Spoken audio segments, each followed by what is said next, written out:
પારસ મણી સતિયા નાગને ખબર પડી,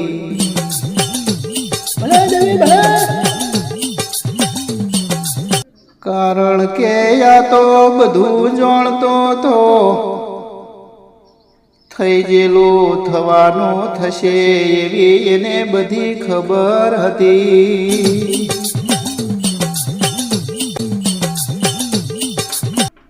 આ પારસ મણીને વિચાર આવ્યો કે કહેવત હાજી છે કે હાજી વાત કોઈ દાડો ઘરે કરવી નહીં।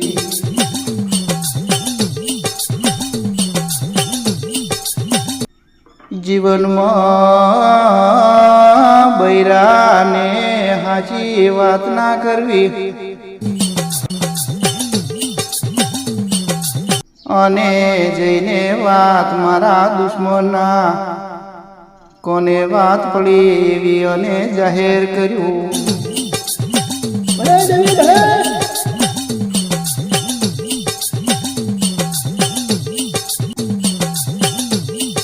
વાદેળને ખબર પડી આપણો સોરા ગોમો આવ્યો,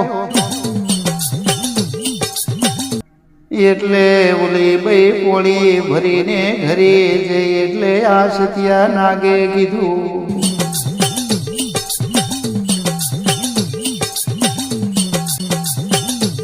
એ તારાને મારા શીલા રોમ રોમ। એટલે આ બઈને આભને ધરતી એક થયો,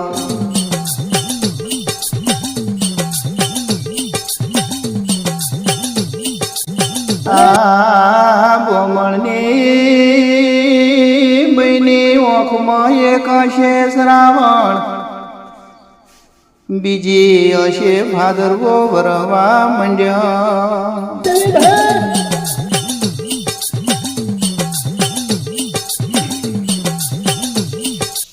એક હશે શ્રાવણ ને બીજી આંખે ભાદરવો આ બઈને વરવા માંડ્યા।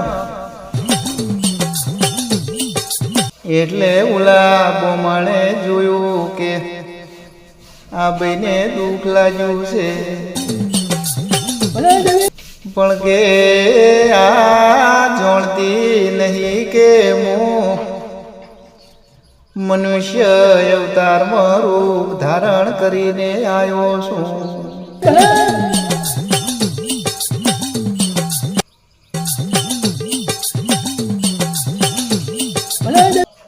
એમ કરતા કરતા આ વાદીડને ખબર પડી, એટલે વાદીડા પૂછે પૂછે બોમણના ઘરે આયા।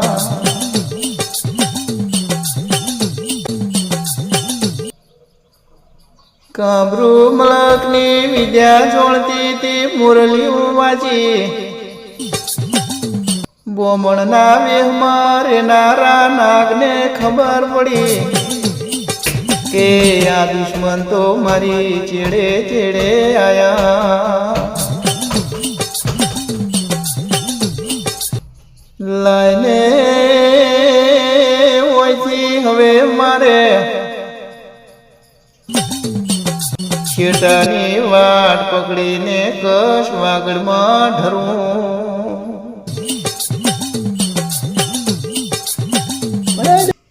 નાગીએથી હેડીને હેડ હેડ કરતા કરતા જાગરિયા કશ વાગડમાં આવ્યો।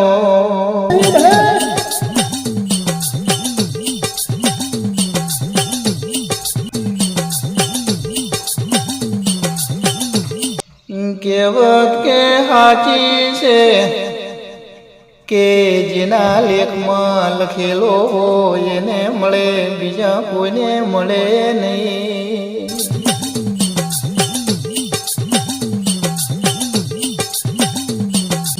સંદાળે ગઢવી ચારણને હવાહો ભેંસું હતી, આ ખવા હો ભેંસો ભારી એટલે આ નાગે મણનું રૂપ ધારણ કરીને ગઢવીને મળ્યો. ગઢવી ગઢવી ચારણ મને વચન આલો તો વાત કરું, નકે વાત કરું નહીં.